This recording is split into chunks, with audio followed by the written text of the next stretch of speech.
سیدہ زینب اور امام زین العابدین سے اپنی بات رکھنے کے لیے اور اپنی ذات کو بے قصور ثابت کرنے کے لیے کہ اگر میرے ہاتھ میں حسین کا معاملہ ہوتا تو میں حسین کو شہید نہ کرتا، لیکن یہاں پہ مورخین لکھتے ہیں کہ یہ یہاں پر یزید نے اپنی عزت بچانے کے لیے اس چیز کو بیان کیا، لیکن اس وقت سیدہ زینب نے بتا دیا تو کتنی بھی باتیں ہوا حقیقت حال اہل بیت کی طرف سے تم پر ظاہر فرما دے گا۔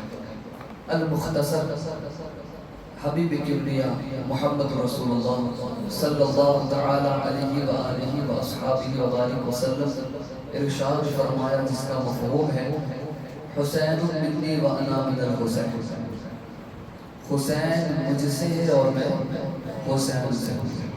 اب یہاں سے ایک بات میں آپ کو رکھ کے بتانا چاہتا ہوں، ہم نے اپنے پچھلی راتوں کے خطاب میں بھی کہا تھا اور ابھی بھی اس چیز کو بیان کر رہے ہیں کہ حسین منی وانا من الحسین سے مراد صرف ذات امام حسین نہیں ہے، قیامت تک آنے والے سادات مراد ہے۔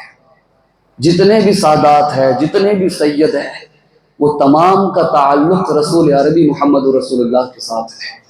اے امتیوں، جس طرح رسول پاک کی محبت کی تم جام بھرتے، ان کی محبت میں اپنی زندگی کو گزارتے ہو، تم پر لازم اور واجب ہے کہ حضور کے اہل بیت سے بھی بے پناہ محبت کرو، اس لیے کہ نبی رحمت صلی اللہ علیہ وسلم نے فرمایا کہ پوری دنیا میں، اس کا مفہوم ہے کہ پوری دنیا میں سب سے زیادہ اگر میرے قریب ہے تو وہ میری اہل بیت ہے، وہ میری اہل بیت ہے۔ اور قرآن میں بھی قدیر و جبار نے قُلْ لَا أَسْأَلُكُمْ عَلَيْهِ أَجْرًا إِلَّا الْمَوَدَّةَ فِي الْقُرْبَى، محبوبہ فرما دیجئے لا أَسْأَلُكَ عَلَيْهِ أَجْرًا، میں اس چیز پر تم سے کوئی معاوضہ نہیں چاہتا، میں نے جو تبلیغ کی ہے، میں نے جو دین پھیلا، اس کے بدلے مجھے کچھ نہیں چاہیے، إِلَّا الْمَوَدَّةَ فِي الْقُرْبَى، مگر میری اہل بیت سے قرابت داری رکھو، میری اہل بیت سے محبت رکھو۔ رسول پاک نے اپنی امت کے لیے بڑے اشک بہائے، بڑے آنسو بہائے، اور باقی تھا تو آپ کی آل نے اس کا حق کس طرح ادا کیا۔ حسین کے بیٹوں نے کربلا میں گردنیں دے کر، سیدہ زینب نے پردے کی حفاظت کر کے، اور امام زین العابدین نے بیماری کی حالت میں مصطفیٰ کے دین کی حفاظت فرمائی ہے۔ ان کی قربانیوں کو، ان کی کوششوں کو، ان کی کاوشوں کو کبھی پامال مت ہونے دینا، کبھی برباد نہ ہونے دینا، کیونکہ ہم نے جو اہل بیت کی محبتوں کو سنا ہے، ان کی قربانیوں کو سنا ہے، ان کے آگے ہماری مصیبتیں کچھ نہیں ہے، ان کے آگے ہماری آزمائش کچھ نہیں ہے۔ جس آزمائش کو علی اصغر نے 6 ماہ کی عمر میں امام حسین کے گود میں پایا تھا، آج ان کے سامنے ہماری کوئی آزمائش نہیں ہے۔ المختصر، ہم نے کل بیان کیا امام حسین رضی اللہ تعالی عنہ کی شہادت تک، امام علی مقام کو جب شہید کر دیا گیا، آپ جب اپنے گھوڑے کو لے کر ایک سمت میں گئے، کیونکہ آپ کا گھوڑا زخمی ہو چکا تھا، امام حسین نے اپنے گھوڑے کو سائیڈ پہ کھڑا کیا، اور وہ گھوڑا بھی کتنا عظیم تھا۔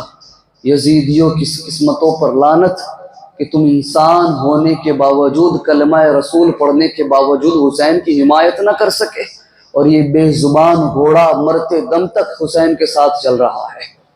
امام علی مقام کا یہ گھوڑا بڑا زخمی ہوا، آپ نے اس گھوڑے کو ایک سمت میں لگائے، امام حسین نیچے اترے، آپ اتر کے لڑنے کی کوشش کر رہے تھے، لیکن 56 سال کی عمر میں علی کے بیٹے حسین کے جسم پر کئی نیزوں کے، تلوار اور تیروں کے گھاؤ تھے، امام حسین زخموں سے چور ہے۔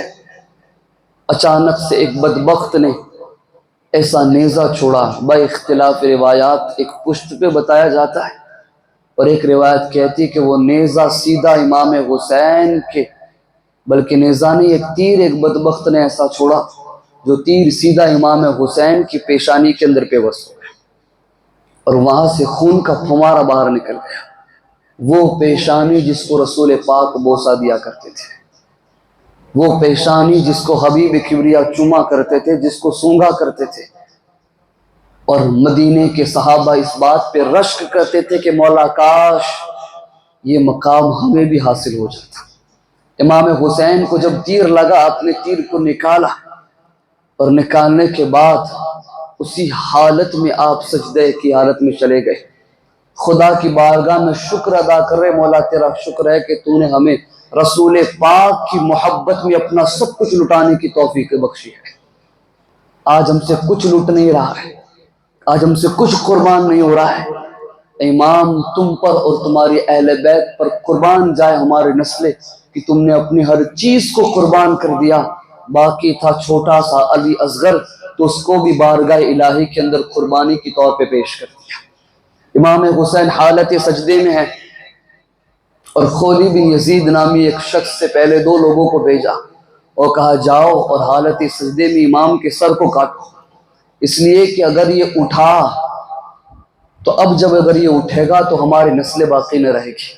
3 دن سے ہم نے ان پر پانی کو بند رکھا ہے, 3 دن سے ان کے اوپر ہم نے کھانے کو بند رکھا ہے, لیکن حالت یہ تھی کہ اکیلا اس کا بیٹا علی اکبر ہماری سینکڑوں فوجوں پر اکیلا باری تھا. 18 سال کی عمر کے اندر علی اکبر نے وہ جوہر برسائے. اب امام حسین جب میدان کربلا میں اترے, شمر اور ابن سعد منہ میں انگلیاں چبانے لگے. اب حسین کو کنٹرول کیسے کرے, کیونکہ امام حسین کے سر پہ امامہ مصطفیٰ کا تھا, امام حسین کے ہاتھ میں نیزہ جعفر طیار کا تھا, امام حسین کی پشت پہ ڈال امیر حمزہ کی تھی اور کمر کے اوپر پٹا امام حسن کا تھا, اور باقی تھا تو ہاتھ میں تلوار ذوالفقار حیدری تھی. اب کسی میں طاقت نہیں تھی کہ حسین کو روک سکے, کسی میں طاقت نہیں تھی کیونکہ حسین کی عمر 56 سال کی ہے. جسم بوڑھا ہو چکا ہے, لیکن جسم بوڑھا ہو سکتا ہے, حوصلے کبھی بوڑھے نہیں ہوتے. امام علی مقام نے ان ساری کاوشوں کے ساتھ آپ نے مدینے سے نکل کر مکہ تک اور مکہ سے نکل کے کوفہ تک تمام اہل بیت کے ہر فرد کو ایک ہی بات کی تلقین کی تھی, یاد رکھنا کیسا بھی حالت آ جائے, کیسی بھی سچویشن آ جائے, نانا کے وعدے کو کسی بھی حال میں پورا کرنا ہے. جو وعدہ کیا تھا وہ پورا کر کے بتایا. امام علی مقام جب حالت سجدے میں تھے, ایک بندہ تلوار لے کر آیا, مارنے جا رہا تھا, اس کی ہاتھ پیر کانپ رہے. میں ان کے جسم کو نہیں کاٹ سکتا, میری ہمت نہیں ہو رہی ہے. کہا بڑے بزدل ہو. ایک کو ہٹایا, دوسرے کو بھیجا. دوسرا جب یہ کرنے گیا اس کے بھی ہاتھ پیر کانپے, اس کو بھی ہٹا دیا گیا. ایک شخص جس کا نام خولی بن یزید, وہ بدبخت آیا اور امام حسین کی گردن پہ ایسا وار کیا کہ جگر گوشہ بطول نور نظر علی المرتضیٰ, وہ نواسہ رسول جس کو میرے حضور علیہ السلام جنتی نوجوانوں کا سردار کہتے ہیں, وہ حسین جس کی پیشانی کو رسول پاک چوما کرتے, وہ حسین جس کے آگے ابو ہریرہ جیسے بڑے صحابی اپنے امامے کو لے کر قدموں میں رکھے اور کہے امام تمہارے آگے صرف امامہ نہیں ہمارے ہزاروں کی گردنیں بھی رکھ دے تو بھی کم ہے.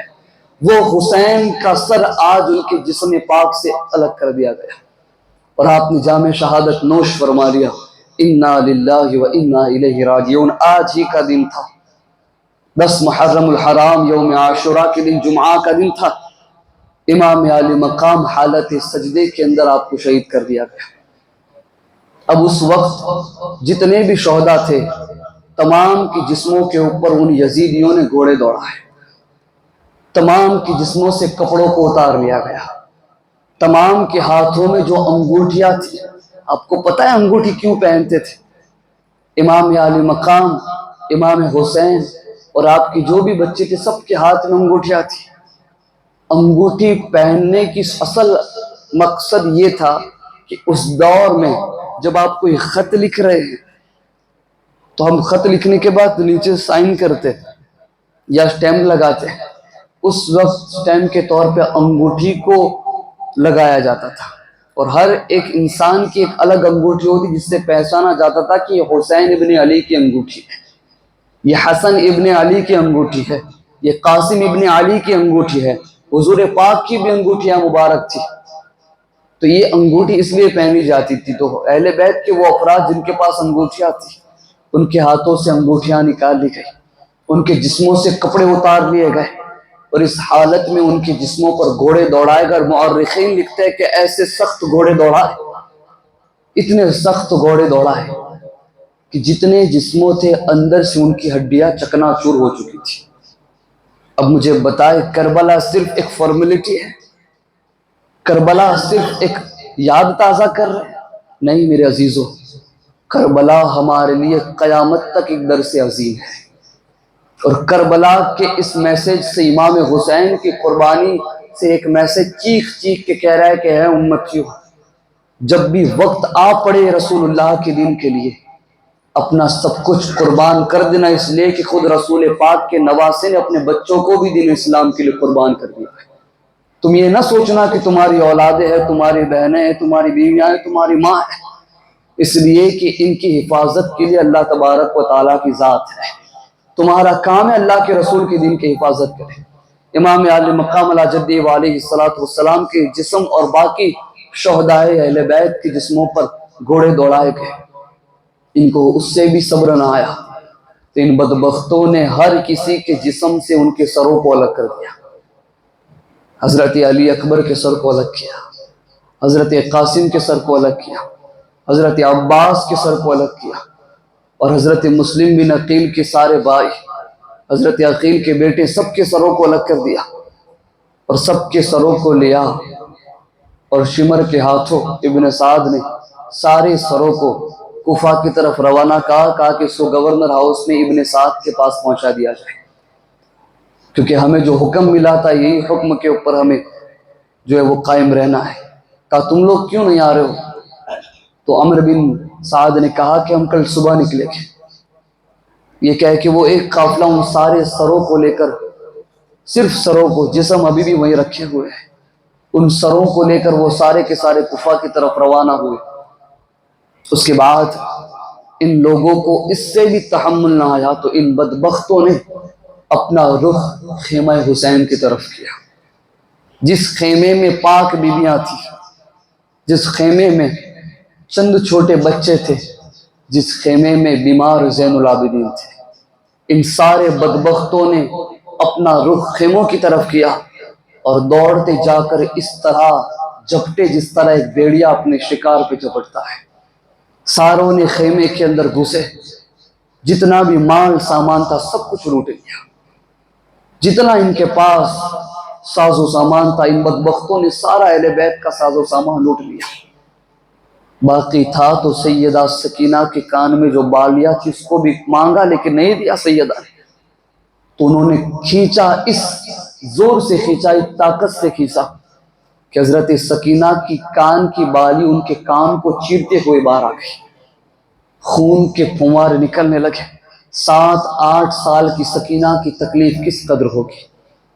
انہوں نے اہل بیت کے بچوں پر ظلم کیا، ان پر ہاتھ اٹھائے، اس سے بھی صبر نہ آیا تو انہوں نے خیموں میں آگ لگا دی۔ کس بات کی یہ دشمنی لے رہے تھے، کس بات کا یہ بدلہ لے رہے تھے؟ مورخین کہتے ہیں کہ ان سب کے سروں کے اوپر دولت کا انبار تھا۔ جتنا زیادہ سخت تم کرو گے اتنا زیادہ مال و دولت تمہیں خوش ہو کر یزید عطا کرے گا، لیکن ان کو پتہ نہیں تھا کہ ان کا انجام کیا ہونے والا ہے۔ ان تمام نے خیموں میں آگ لگا دی۔ اب اہل بیت کی پاک بیویاں یہ بھی باقی نہ تھا تو ان بدبختوں نے سیدہ زہرا کی بیٹیوں کے نقاب کو کھینچ لیا، ان کے چہروں پہ جو نقاب تھا، ان کے چہروں پہ جو پردہ تھا، ان بدبختوں نے کھینچ لیا۔ وہ عورتیں جو کبھی کسی غیر مرد کے سامنے نہیں آئی، وہ پاک بیبیاں جنہوں نے اپنا چہرہ نورانی کسی کے سامنے ظاہر نہ کیا تھا، آج ان بدبختوں نے رسول پاک کی ان بیٹیوں کے چہروں پہ سے نقاب کو کھینچ لیا۔ سیدہ زینب کے منہ سے چیخ نکل گئی، آپ کی ساری خواتینوں کے پاس سے نقاب کھینچ لیا گیا۔ اب وہ سارے کے سارے نکل گئے، شام کا وقت تھا، رات کا وقت تھا، خیمے جل چکے ہیں، سارا مال لوٹ چکا ہے، پردہ باقی تھا تو پردہ بھی لے لیا گیا۔ سیدہ زینب نے کہا خدا نے اے عورتوں تمہیں بال کیوں عطا کیے ہے؟ خدا نے تمہیں بال اس لیے عطا کیے ہے تاکہ تم اس سے کسی چیز کو چھپا سکو۔ پردہ ہمارے پاس نہیں ہے، اب وہ وقت ہے کہ اس بال کا استعمال کرو، اپنے بالوں کے ذریعے اپنے چہروں کو ڈھانپ لو۔ یہ سیدہ زینب، مورخین کہتے ہیں کہ زینب نے حسین کے بعد حسین بن کے قافلہ حسین کی حفاظت فرمائی۔ سیدہ زینب نے امام حسین کی شہادت کے بعد حسین بن کر، کبھی علی بن کر، کبھی فاطمہ بن کر، تو کبھی سیدہ زہرا بن کے حسین قافلے کی حفاظت فرمائی ہے۔ سیدہ زینب اشکبار ہے، تمام خواتینوں نے بتانے کے مطابق اپنے بالوں کے ذریعے اپنے چہروں کو چھپا لیا۔ یہ وہ خاتونیں تھیں جن کو رسول اللہ صلی اللہ علیہ وسلم محبت فرمایا کرتے تھے۔ ان بدبختوں نے رات کو اپنے اپنے خیموں میں چلے گئے، ادھر نہ ان کے پاس خیمہ ہے، نہ ساز و سامان ہے، کچھ نہیں ہے۔ کھلے آسمان کے نیچے، تپتی زمین کے نیچے، پوری دن تپی ہوئی زمین کے اوپر، آسمان کے نیچے بیمار زین العابدین بھی ہے، پاک بیبیاں بھی ہے۔ چھوٹا علی اصغر تو نہ رہا، چھوٹے علی اصغر کی یادیں تو ہے، علی اکبر بھی نہ نہا، ان کی لاشیں موجود ہے۔ پاک بیبیاں صرف خدا کی حفظ و امان میں وہاں پر بیٹھے تھے۔ ہم نے جو دعا پڑھی نا، حسبنا اللہ نعم الوکیل نعم المولا و نعم النصیر، یہ صدائے کربلا کی سرزمین پر خواتین اہل بیت لگا رہی تھی اور کہہ رہی تھی حسبنا اللہ، ہمیں ہمارا رب کافی ہے، ونعم الوکیل، وہی صحیح ہمارا کارساز ہے، نعم المولا و نعم النصیر، وہی مدد کرنے والا ہے، وہی جزا عطا کرنے والا ہے۔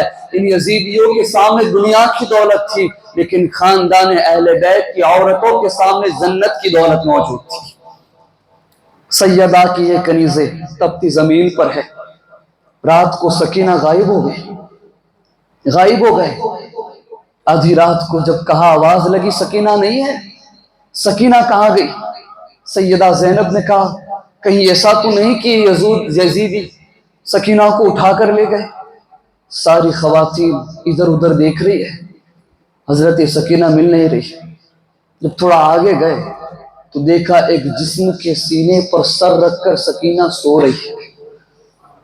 سکینہ ایک جسم کے اوپر سر رکھ کے سو رہی، اور اس جسم کا سر نہیں ہے، وہ جسم زخموں سے چور ہے، اس جسم پر نیزوں کی مار ہے، اس جسم پر تلوار کے گھا ہے، اس جسم پر تیروں سے چھلنی کیا ہوا وہ جسم ہے۔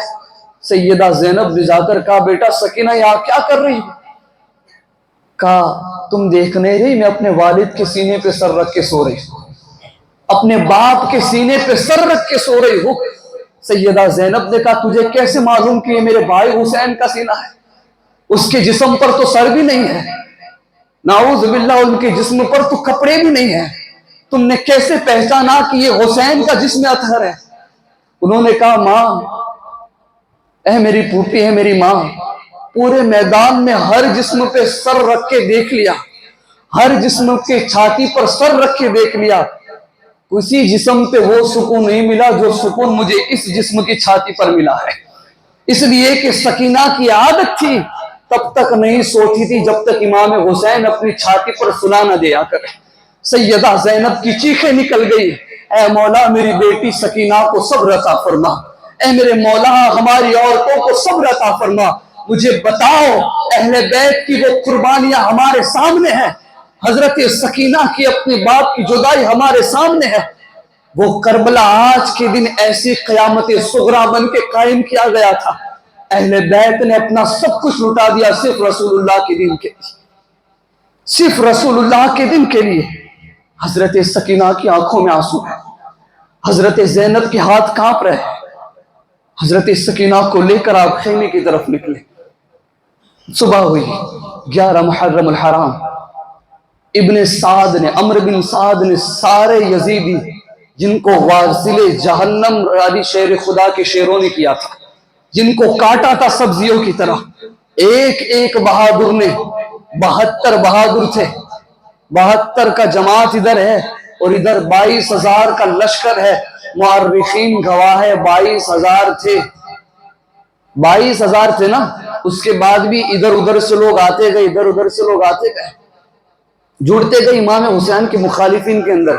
مورخین کہتے ہیں ایک روایت جو اگر آپ کے پاس پیش کروں آپ کو یقین نہیں آئے گا، جو روایت ہم نے تحقیق کے ساتھ میں نے تحقیق کر کے نکالی، پھر اللہ عالم وہ کتنی صحیح ہے کتنی غلط۔ لیکن اس روایت میں آتا ہے جب ان بدبختوں کی لاشوں کو اکٹھا کیا گیا 48,000 جسم اکٹھا ہو گئے۔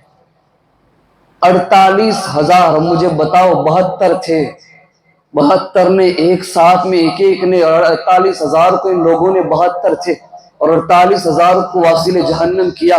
مجھے بتاؤ اگر یہ جنگ کے ارادے سے نکلتے، علی کا ایک ہی شیر عباس علم بردار ان کو واصل جہنم کر دیتا۔ یہ اختلافات روایت کی بات ہے۔ ان کے جسموں کو اکٹھا کیا، عمرو بن سعد نے جتنے بھی یزیدی تھے سب کی جسموں کو اکٹھا کیا، ایک لائن میں رکھا اور سب کی نماز جنازہ پڑھائی۔ سب کی نماز جنازہ اس نے پڑھائی اور امام حسین کا جسم ویسے ہی لاوارث کی طرح وہاں پر پڑا ہے۔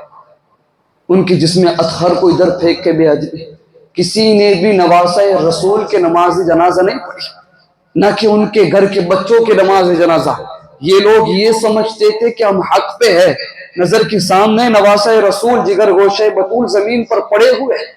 ان بدبختوں نے ان کی نماز جنازہ پڑھی جو فاسق تھے، شرابی تھے، عیاش تھے، اور اس کی نماز جنازہ نہ پڑھی جو جنتی نوجوانوں کے سردار تھے۔ لیکن میں بتاؤں ان کو نماز جنازہ کی ضرورت نہیں ہے، شہید ویسے ہی بخشا ہوا ہے، شہید ویسے ہی بخشا ہوا ہے۔ اور شہید جس حالت میں شہید ہوگا قیامت کے دن اسی طرح اٹھایا جائے گا۔ ہم ناز کرتے حسین تمہاری قسمت پر، تم نے اپنی جان حالت سجدے میں دی ہے، کل بروز قیامت جب تم اٹھائے جاؤ گے تب بھی حالت سجدہ سے اٹھائے جاؤ گے۔ امام حسین علیہ السلام کہ جسم پاک کو وہی رکھا گیا۔ جب صبح ہوئی تو ان لوگوں نے اہل بیت کے ان قافلے والوں کو حضرت امام زین العابدین کے ہاتھ میں بیڑیاں ڈال دی، ہتھکڑیاں ڈال دی، پیروں میں بیڑیاں ڈال دی، اور ساری بیویوں کو اونٹ کی ننگی پیٹھ کے اوپر، اونٹ کے اوپر کوئی چیز رکھی نہیں جس کے اوپر بیٹھایا جائے، نہیں، صرف اونٹ ہے اس کی پیٹھ پہ بٹھا دیا گیا۔ آپ تصور نہیں کر سکتے اس کی تکلیف کیسی ہوتی ہے، اس کی تکلیف کس قدر سخت ہوتی ہے۔ اونٹ کی ننگی پیٹھ کے اوپر اگر کسی کو بٹھایا جائے کچھ وقت تک تو معلوم نہیں ہوگا، لیکن جب آگے بڑھتے جاتے ہیں اس کی وہ سخت، اتنی سختی بڑھ جاتی جس کا اندیشہ ہم نہیں لگا سکتے۔ بیویوں کو اونٹ کی ننگی پشتوں پہ بٹھا دیا گیا اور امام زین العابدین کے ہاتھ میں ان کی رقاب تھما دی گئی اور کہا گیا چلو لے کر نکلو۔ وہ زین العابدین جس کے ذریعے خدا قیامت تک سادات کو پیدا کرنے والا ہے، جن کے ذریعے، جن کو سید السادات کہا جاتا ہے، وہ امام زین العابدین آگے چل رہے ہیں ان اونٹوں کے رکاب تھامے۔ وہ سارے نکل گئے، جیسے جیسے یکے بعد دیگر جسم آ رہے ہیں، ابھی امام حسین کا جسم پاک آیا، آگے بڑھ رہے، دیکھ رہے کہ حسین کا جسم پڑا ہے لیکن بیویاں کچھ کر نہیں سکتی، دیکھ رہے زین العابدین کہ میرے والد کا جسم اطہر رکھا ہوا ہے لیکن بیٹے کے سامنے والد کا جسم پاک ہے لیکن بیٹا کچھ نہیں کر سکتا۔ آگے بڑے حضرت قاسم کا جسم آیا، تھوڑے آگے بڑے حضرت علی اکبر کا جسم آیا، تھوڑے آگے بڑے حضرت عباس کا جسم آیا۔ سیدہ زینب کے منہ سے آواز نکل گئی یا رسول اللہ، آپ کے نواسے بکھر کے کربلا کے سرزمین پر پڑے ہوئے ہیں، حضور ہمیں صبر عطا کیجئے، حضور ہماری حفاظت فرمائی ہے۔ سیدہ زینب آنکھوں میں آنسوؤں کو لے کر کوفہ کی طرف ان کے ساتھ بڑھ رہے ہیں۔ جیسا کوفہ میں پہنچے، کوفہ میں پہنچنے کے بعد وہ سر مبارکہ جو وہاں پر پہلے سے پہنچا دیا گئے تھے سارے شہداء کے، اب یہ صبح میں دوسرے دن جب پہنچے زخموں کی حالت میں چور، امام زین العابدین کونے میں کھڑے ہوئے مجرم کی طرح، لیکن وہ مجرم نہیں ہے، یہ وہ خاندان ہے جو مجرموں کو بھی آزاد کر دیتا ہے۔ امام زین العابدین کو بندی بنا کر وہ سید السادات کونے میں کھڑے ہیں۔ میرا عزیز، دنیا میں تمہیں کوئی چیز ملے یا نہ ملے، کبھی کسی سادات کی بے حرمتی مت کرنا۔ ایک سادات کی بے حرمتی رسول اللہ کی بے حرمتی ہوتی ہے، حضور کو تکلیف پہنچاتے ہیں۔ جب امام علی مقام علی جدہ وعلیہ السلام شہید ہوئے، حضرت عبداللہ ابن عباس فرماتے ہیں کہ ایک صحابی رسول نے خواب دیکھا، خواب کے اندر دیکھتے ہیں کہ رسول پاک کے زلف مبارک بکھری ہوئی ہے، آپ کی داڑھی مبارک کے اوپر گرد و غبار لگا ہوا ہے، آپ کے ہاتھ میں ایک شیشی ہے، انہوں نے پوچھا حضور بڑے تھکے ہوئے لگ رہے ہو، سفر سے آ رہے ہو، خواب کی بات ہے؟ کہا میں کربلا میں گیا تھا اور وہیں سے ابھی لوٹ رہا ہوں، پورا دن وہیں پر تھا۔ کہا حضور یہ ہاتھ میں کیا ہے؟ کہا کربلا کے شہیدوں کے خون کو اکٹھا کر رہا تھا۔ اور جب وہ صحابی رسول بیدار ہوئے اس تاریخ کو لکھا، اور پھر جب کربلا کے شہداء کی خبر آئی، دونوں تاریخ کو ملایا تو پتا چلا اسی دن امام حسین کو شہید کر دیا گیا تھا۔ آپ نے حضرت ام سلمہ کو ایک شیشی دی تھی، حضور علیہ السلام نے کہا جبریل نے مجھے آ کر یہ مٹی دی ہے کربلا کی، اس کو اپنے پاس سنبھال کے رکھنا، جس دن یہ مٹی خون میں تبدیل ہو جائے سمجھ جانا میرا بیٹا حسین اللہ کی رحمت میں پہنچ چکا ہے۔ جب خبر آئی، ام سلمہ نے جا کر جب الماری سے اس شیشی کو نکالا تو وہ مٹی نہیں تھی، وہ خون بن چکی تھی۔ انہوں نے چیخ کر کہا کہ نواسہ رسول دنیا سے جا چکے ہیں۔ رسول پاک کا وہ نواسہ جس کو حضور کبھی کاندھے پر بٹھا کے جا رہے ہیں، جس کو رسول کا پاک کبھی چوم رہے ہیں، بلکہ ایک مرتبہ تو حالت یہ تھی، نماز کی حالت ہے، رسول اللہ سجدے میں ہے، حالت سجدے میں ہے، پہلا سجدہ کیا، دوسرا سجدہ کیا، امام حسین آئے اور آپ کی پشت پر بیٹھ گئے۔ پشت پر، میں پشت آپ کو بتاؤں، یہ پیچھے کی جو پشت ہے یہاں پر، اوپر سائڈ نہیں پیچھے سائڈ، جو ہمارا باغ اوپر ہوتا ہے، اس کے اوپر امام حسین بیٹھ چکے تھے۔ چھوٹے تھے، بڑی محبت کرتے تھے اپنے نانا کے ساتھ، لیکن نانا کی محبت بھی نواسوں سے بڑی اعلیٰ تھی، نانا کی محبت بھی اپنے نواسوں سے بڑی اعلیٰ اور ارفع تھی۔ امام حسین جب پشت پر آئے، حضور علیہ السلام نے سجدے کو لمبا کیا۔ حضرت ابو ہریرہ اس حدیث پاک کے راوی ہے، فرماتے سجدہ لمبا ہوتا گیا ہوتا گیا ہوتا گیا، اب امام عادت مطابق، اب نماز جو ریگولر نماز پڑھتے ان کو پتا ہے کہ امام کتنی تسبیح کے بعد کھڑا ہوتا ہے، نمازیوں کو اس چیز کا علم ہوتا ہے، کیونکہ جو روزانہ امام کے پیچھے نماز پڑھتا ہے اس کو امام کے ہر رکن کا جو ہے وہ اندیشہ ہو جاتا ہے کہ امام رکوع کے اندر کتنی تسبیح ہماری پوری ہوتی ہے تو کھڑا ہوتا ہے، اور سجدے کے اندر کتنی تسبیح ہماری ختم ہوتی ہے تو امام کھڑے ہو جاتے ہیں۔ ابو ہریرہ کہہ رہے کہ تسبیح زیادہ بڑھنے لگی، وہ فرماتے کہ مجھے گمان ہوا کہ کہیں رسول اللہ کی جسم سے روح نکل نہ گئے۔ حضرت ابو ہریرہ سوچ رہے حالت سجدے میں، اور وہ سوچتے کہ مجھے لگا کہ حضور علیہ السلام دنیا سے رخصت ہو گئے۔ پھر فرماتے کہ پھر مجھے دوسرا خیال آیا کہ اللہ کی طرف سے حکم آیا ہے کہ حضور اپنے سجدے کو لمبا کر دو۔ مجھے دو خیال آئے لیکن رہا نہ گیا، تو اب حدیث پاک کے مفہوم ہے، حضرت ابو ہریرہ حالت سجدے میں ہے، اور ہم سجدے میں ہوتے ہیں تو ہمارے دونوں ہاتھ ایسے ہوتے ہیں اور دونوں ہاتھ کے بیچ میں ہمارا سر مبارک ہے۔ حضرت ابو ہریرہ فرماتے کہ میں نے آدھا سر اٹھایا، ایک آنکھ بند کر کے دوسری کھول کے رسول اللہ کو دیکھ رہا ہوں۔ اب دیکھیں یہ حدیث پاک بیان کر رہا ہوں، آپ نے آنکھ کو کھولی، ایک آنکھ بند ہے، دوسری آنکھ کھول کے اپنے سر کو اٹھا کے تھوڑا سا اٹھا کر دیکھا تو کہتے میں کیا دیکھتا ہوں، سبط نبی ہے پشت نبی پر، اور سجدے کی حالت ہے، آقا نے تسبیح بڑھائی بیٹا ہی کچھ ایسا ہے۔ رسول اللہ کی پشت پر میں دیکھ رہا ہوں کہ جگر گوشہ بطول، شباب اہل جنت کے سردار امام حسین پشت رسول پاک پر ہے، وہ حسین کو ان بدبختوں نے کربلا میں شہید کر دیا۔ امام حسین رضی اللہ تعالیٰ عنہ کے سر مبارک کو ابن زیاد نے اپنے سامنے منگایا، اور ایک تشت کہتے تھال کو، ایک تشت کے اندر امام کا سر ہے۔ آپ سوچے اگر یہاں پر مجمع ہے، اس چیز کو پریکٹیکلی سوچے، امیجن کرے کہ وہ تمہارے ساتھ ابھی ہو رہا ہے، تمہارے درمیان اگر کسی کا ہاتھ تو دور کی بات ہے، ایک انگلی کٹ کے اگر یہاں پر پڑے کوئی خاموش نہیں بیٹھے گا، آپ اپنی جگہ کو چھوڑ دیں گے ڈر کے لیے، اگرچہ ہم مرد ہیں، اگرچہ ہمارے اندر کچھ چیزوں کو بیٹھنے کی، اس کو ایکسپٹ کرنے کی طاقت خدا نے رکھی ہے مردوں میں، لیکن ایک وقت کے لیے بھی ہم بھی یہاں سے اٹھ جائیں گے۔ مجھے بتاؤ اہل بیت کے سامنے، سیدہ زینب کے سامنے ان کے بھائی کا سر تھا، شہر بانو کے سامنے ان کے شوہر کا سر تھا، امام زین العابدین کے سامنے اپنے والد کا سر مبارک تھا، اپنے بھائی علی اکبر، وہ علی اکبر جس کا چہرہ، جس کا نقشہ رسول پاک کے چہرے کی طرح ملتا تھا، وہ عباس جس کی صورت علی المرتضیٰ سے ملتی تھی، ان کے سامنے صرف سر ہے، جسم نہیں ہے۔ ان لوگوں نے کس قدر صبر کیا ہوگا۔ ابن زیاد نے سامنے تشت رکھا اور سامنے امام علی مقام کے سر مبارک رکھا اور ایک چھڑی منگائی۔ اب دیکھیں اس بدبخت پہ خدا کی لعنت ہے، اس نے لکڑی سے امام علی مقام کے چہروں پہ مار رہا ہے، آپ کے ہونٹوں سے کھیل رہا ہے، آپ کی آنکھوں سے کھیل رہا ہے، آپ کے دانتوں میں اس لکڑیوں کو دانت کے کھیل رہا ہے۔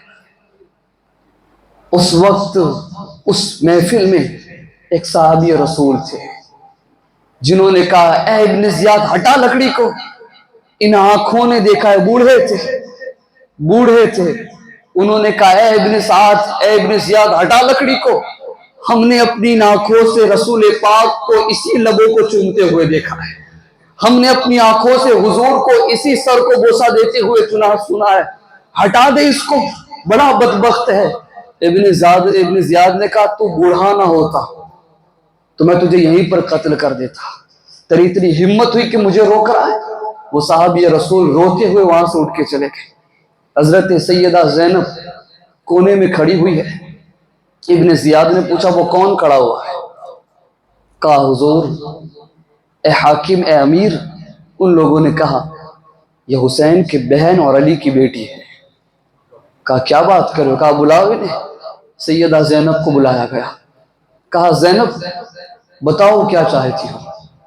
اب اس وقت اگر ہمارے یہاں کا کوئی ہوتا اور کوئی کم ظرفی ہوتا تو کیا کرتا؟ رہی یہ وقت بھی نہ آتا، اسی وقت سب کچھ سونپ دے، لیکن یہ علی کا گھرانہ تھا، ان کے جسم کے اندر علی کا خون اور فاطمہ کا دودھ تھا، ان لوگوں کے اندر ایمانداری نہیں، ایمانداریوں کے سردار یہ لوگ تھے۔ آپ نے کہا اور آزمائش لینا چاہتے ہو؟ جتنا چاہتے ہو لے لو، انشاءاللہ اس کا اجر عظیم رسول اللہ ہمیں عطا کرنے والے ہیں۔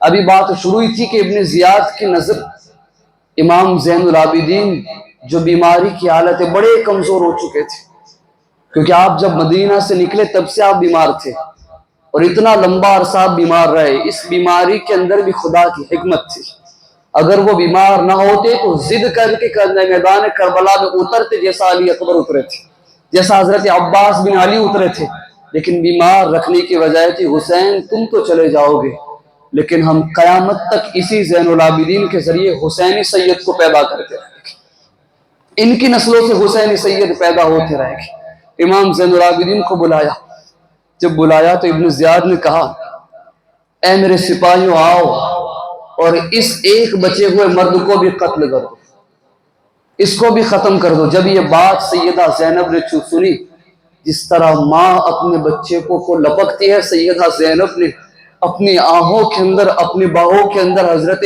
امام زین العابدین کو لے لیا اور زاروں قطار رونے لگے اور کہنے لگے اے ابن زیاد، اگر تو چاہتا ہے قتل کرنا تو ساتھ میں زینب کو بھی قتل کرتے، اگر تو چاہتا ہے امام زین العابدین کو، علی اوسط کو قتل کرنا تو مجھے بھی قتل کر دے۔ ابن زیاد نے کہا چلو چھوڑو تمہارا معاملہ، ہم یزید پر چھوڑتے ہیں۔ اس کے بعد ابن زیاد نے حکم دیا کہ جتنے بھی کوفہ کے لوگ ہیں سب کو جامع مسجد میں اکٹھا کیا جائے، سب کو جامع مسجد میں اکٹھا کیا اور وہاں پر کھڑا ہو کے پتہ ہے کیا کیا؟ اللہ کا شکر ہے کہ اللہ نے اہل حق کو فتح و نصرت عطا کی، اور نعوذ یہ الفاظ میں جو کتاب میں لکھے وہ بیان کر رہا ہوں، کہا کذاب ابن کذاب، نعوذ باللہ من ذالک، یعنی حسین جھوٹا، اس کا باپ بھی جھوٹا، نعوذ باللہ، یہ اس کے الفاظ تھے۔ ان کو شکست دی اور ہمیں فتح و نصرت عطا کی۔ اب اس مسجد کے اندر ایک عبادت گزار تھے کوفہ کے، تھوڑے بوڑھے تھے اور آنکھ سے نابینا تھے، لیکن جب یہ بات سنی سچے اہل بیت کے محب تھے، اور یہ محبت ایسی چیز ہے نا کہ اس وقت نہ تمہارا جسم دیکھے گی نہ تمہاری طاقت دیکھی، کچھ نہیں دیکھی، اگر محبت ہے تو حوصلے اپنے آپ بیدار ہو جاتے ہیں۔ وہ بوڑھے نابینا کھڑے ہو کر کہنے لگے او مرجان، او بدبخت کی اولاد، تو جھوٹا، تیرا باپ جھوٹا، علی بھی سچا ہے، اس کا بیٹا حسین بھی سچا ہے، حسین کا نانا محمد صلی اللہ علیہ وسلم بھی سچے ہیں، خدا تجھ پر لعنت کرے، تیری ہمت کیسے ہوئی میرے حسین کو جھوٹا کہنے کی، تیری ہمت کیسے ہوئی میرے علی کو جھوٹا کہنے کی۔ جب یہ سنا ابن زیاد نے کہا اس کو پکڑو، اس کے گھر اور خاندان والے اسی جماعت میں موجود تھے، اس کا ڈیفینس کر لیا، اس کا دفاع کر کے بچا لیا۔ لیکن پورے مجمع کے سامنے جو ابن زیاد کو للکارا تھا اس کے ایگو پہ آ گیا۔ محل میں جانے کے بعد اس نے اس کو بلایا اور بلوانے کے بعد کہا تو جانتا ہے ہم تیرے ساتھ کیا کریں گے؟ اس وقت اس نابینا شخص اہل بیت کے محب نے کہا ہوگا اب تو میرے ساتھ کچھ بھی کر، مجھے یقین ہے کہ پورے مجمع میں جو علی کے لیے کھڑا ہوا تھا، پورے مجمع میں جو حسین کے لیے کھڑا ہوا تھا، اندیشہ اور ایمان ہے کہ کل قیامت کے دن رسول اللہ اس کی بھی شاباشی مجھے عطا کرے گے کہ تو میرے حسین کے لیے کھڑا ہوا تھا، اور تم تو وہ ہو جنہوں نے نواسہ رسول کو ستایا، ان کی بیویوں کو بے نقاب کیا، ان کے بچوں کو شہید کیا۔ تم نہیں جانتے تم نے قیامت کے دن کتنا بڑا عذاب تیار کر کے رکھا ہے۔ اور وہی ہوا، آخر میں بھی ایک محب اہل بیت کو شہید کر دیا گیا، ان کو شہید کیا۔ ان لوگوں نے، اب ابن زیاد نے کہا، شمر کے اور دوسرے لوگوں کو کہا کہ جتنے بھی سر ہیں سب کو نیزے پہ رکھو۔ مجھے بتاؤ، آپ سوچیں کہ نیزہ کی ایک طرف نکیلی ہوتی ہے اور ایک طرف ہاتھا پکڑنے کا ہوتا ہے۔ اب نکیلی چیز کے اوپر سر کو رکھنا، سوچے آپ، صرف سر ہے اور اس کو رکھا جا رہا ہے، اور وہ بھی ان کے گھر والوں کے سامنے۔ صبر دیکھیں، اس پورے اہل بیت کا یہ واقعہ صرف واقعہ نہیں ہے، امت مسلمہ کو صبر کی تفسیر بیان کر رہا ہے۔ صرف رسول اللہ کے دین کی حفاظت کے لیے سارے عورتوں کے سامنے، امام زین العابدین کے سامنے، سارے شہدائے کربلا کے سر مبارکوں کو یکے بعد دیگر نیزوں کے اوپر رکھا گیا۔ اور ابن زیاد نے کہا جتنا ہو سکے جہاں پر لوگ زیادہ رہتے ان کی گلیوں سے لے کے جانا تاکہ پتہ چلے کہ ہماری مخالفت کرنے والوں کا انجام کیا ہم کرتے ہیں، ایسا کہا۔ اب اس کے بعد سارے نیزے کو، پہلے جو نیزہ تھا سر فہرست بالکل آگے، اس پہ سر امام حسین ہے، آپ کی زلفیں بکھری ہوئی ہے، آپ کی داڑھی پر خون کے کچھ آثار ہے، آنکھیں بند ہے، اور داڑھی مبارکہ، چہرہ مبارکہ، پیشانی مبارکہ زخموں سے چور، نیزوں کی مار سے چور، اور خون کے آثار وہاں پر ہے۔ سارے شہداء کے سروں کو نیزے پہ رکھا اور آگے نکلے، آگے آگے نیزے والے لے کر چل رہے، بیچ میں اہل بیت کہ وہ بیبیاں جن کو اونٹوں پر بٹھایا تھا، اور ان کے رکاب، ان کے لگام زین العابدین کے ہاتھ میں۔ آپ کو پتا ہے زین العابدین چل رہے ہیں، بیمار ہے، پیر کے اندر جوتے تک نہیں رکھے ان بدبختوں نے۔ جیسے جیسے چل رہے امام رک رہے، وہ امام علی مقام امام زین العابدین کی پشت پر کوڑے مار رہے، کہا اگر رکے تو اور ماریں گے۔ زین العابدین ہر قدم پہ خدا کی حمد بیان کر رہے ہیں، ہر قدم پہ خدا کی تسبیح، تحلیل، تحمید بیان کر رہے ہیں۔ آگے بڑھتے گئے، بڑھتے گئے، امام زین العابدین علی جدہ علیہ السلام لے کے آگے بڑھ رہے۔ کبھی امام زین العابدین مڑ کے اپنی پھوپھی کی طرف دیکھ رہے، سیدہ زینب کی طرف، تو سیدہ زینب اشارے سے ان کو سنبھال رہے ہوگے، بھائی بیٹا صبر کر، اس کا اجر رسول اللہ قیامت کے دن عطا کرے گی۔ جب جب کمزوری آتی ہوگی، ماں تو تھی نا، باپ تو نہیں تھا نا، لیکن سیدہ زینب کے حوصلے کو سلام، سیدہ زینب کے کردار کو سلام، کہ کبھی زینب کنبہ حسین میں حسین بن کے بری، کبھی زینب کنبہ حسین میں علی بن کے کردار لیا، کبھی اسی زینب میں فاطمہ بن کے کردار کو اپنایا، کبھی اسی زینب نے رسول اللہ کے کردار کو اپنایا۔ پوری اکیلی زینب حسین کے بعد ایک ایک اہل بیت کی عورت اور بچوں کو حوصلہ دے رہی ہے۔ ان کو بھی تو حوصلے کی ضرورت تھی، جب آنکھ بند کرتے تھے اپنی ماں کو یاد کر لیا کرتے تھے، سیدہ فاطمہ زہرا کو یاد کیا کرتے تھے۔ اب وہ قافلہ آگے بڑھا۔ اب میں آپ کو بتاؤں کہ کوفہ سے باہر ایک بستی پڑتی ہے جہاں پر ایک عورت رہتی تھی، امام حسین، اور ایک روایت کے مطابق وہ سیدہ فاطمہ کی کنیز تھی۔ سیدہ فاطمہ کا جب وصال ہوا نا، سب نے کہا کہ فاطمہ تو نہ رہی، اب ہم تمہیں آزاد کرتے۔ کہا نہیں، ہم وہ کنیزیں نہیں ہیں جو اپنی آقاؤں، اپنی ملکاؤں کی وصال کے بعد مال و دولت لے کے اپنے گھروں کی طرف چلے جائے۔ ارے میں تو رسول پاک کی بیٹی کی مرتے دم تک ان کی آل کی، ان کے بعد ان کی آل کی، ان کے بعد ان کی آل کی، جب تک زندہ رہوں گی فاطمہ کے راج دلاروں کی خدمت کرتی رہوں گی، یہاں تک کہ میری موت بھی ان کے گھر میں آ جائے۔ ان کا میں نے کھانا کھایا ہے، فاطمہ کے ہاتھوں میں نے کھانا کھایا ہے، میں فاطمہ کے نمک کا حق ادا نہیں کر سکتی، میں یہیں پر رہوں گی۔ امام حسین نے کہا ہم تمہیں آزاد کرتے، آپ چلی جائیں۔ انہوں نے کہا کہ میں نہیں جا سکتی۔ کہا تم جاؤ۔ کہا میں ایک ہی شرط پہ جاؤں گی امام، میری ایک خواہش تھی کہ میں خود کا ایک گھر بناؤں۔ امام اگر آپ مجھے آزاد کرتے تو میں خود کا ایک گھر بناؤں گی، لیکن آپ کو مجھے وعدہ کرنا پڑے گا کہ آپ پورے خاندان کو لے کر میرے گھر دعوت پہ ضرور آئیں گے۔ امام حسین نے کہا ہاں میں تجھے وعدہ کرتا ہوں میں تیرے گھر ضرور آؤں گا۔ راوی فرماتے کہ بعد میں امام حسین نے کہا دیکھنا شیما، کہیں ایسا نہ ہو کہ ہم آئے اور تم ہمیں پہچان نہ سکے۔ ہم آئیں گے لیکن کہیں ایسا نہ ہو کہ تم ہمیں پہچان ہی نہ سکو۔ تو اس وقت شیما نے کہا حضور ہو سکتا ہے کہ جن کو بچپن میں نے کھلایا ہو، جن کی بچپن میں ہم نے پرورش کی ہو، ہم آپ کو کیسے بھول سکتے ہیں؟ اگر آپ کو بھول گئے تو زندگی کا مزہ کیا رہے گا؟ یہ کہہ کر حضرت شیما نکل گئی۔ آپ نے وہاں جا کر اپنا مکان بنایا، وقت بیتتا گیا، روایتیں خبر بخبر بات پتہ چلی کہ امام حسین اپنے خاندان کے ساتھ مدینہ چھوڑ چکے ہیں، مکہ آ گئے ہیں اور مکہ سے کوفہ آنے والے ہیں۔ یہ سٹارٹنگ کی بات ہے۔ حضرت شیما نے جب یہ سنا آپ نے پورے گھر کو غسل دیا، پورے گھر کے اندر سجاوٹ کی۔ لوگوں نے پوچھا یہ کیا کر رہی ہو شیما؟ پورے علاقے کے اندر اتنا عالیشان تم نے گھر بنا دیا ہے اور اس کو بھی دورے کا تمہیں پتہ نہیں ہے؟ مجھے امام نے وعدہ کیا تھا اگر وہ کوفہ آ رہے تو راستے میں میرے گھر ضرور رکے گے اور مجھے یقین ہے کہ میں ضرور ان کو اپنے گھر لے کے آؤں گی۔ ان کو گھر تو پتہ نہیں تھا امام حسین کو۔ حضرت شیما روزانہ اس علاقے کی بڑی چوٹی پہ چڑھ کے بیٹھ جاتی، ہر آنے جانے والے قافلے کو دیکھتی، کہیں میرا حسین قافلہ لے کے کوفہ کی طرف آئے اور میں ان کو اپنے گھر کے لیے بلا لوں۔ روزانہ بیٹھتی، روزانہ شام کو گھر جاتی، صبح سے لے کر شام تک ایک ہی کام ہے، قافلہ امام حسین کو ڈھونڈنا۔ اور ایک شام شیما کے گھر ایسی آئی کہ ابن زیاد کہ بھیجا ہوا یہ لشکر، ایک شام شیما کے گھر ایسی آئی کہ رات کا وقت تھا، شام کا وقت تھا، دروازہ کھٹکھٹایا، شیما نے دروازہ کھولا، دیکھا باہر ایک خاتون کھڑی ہے۔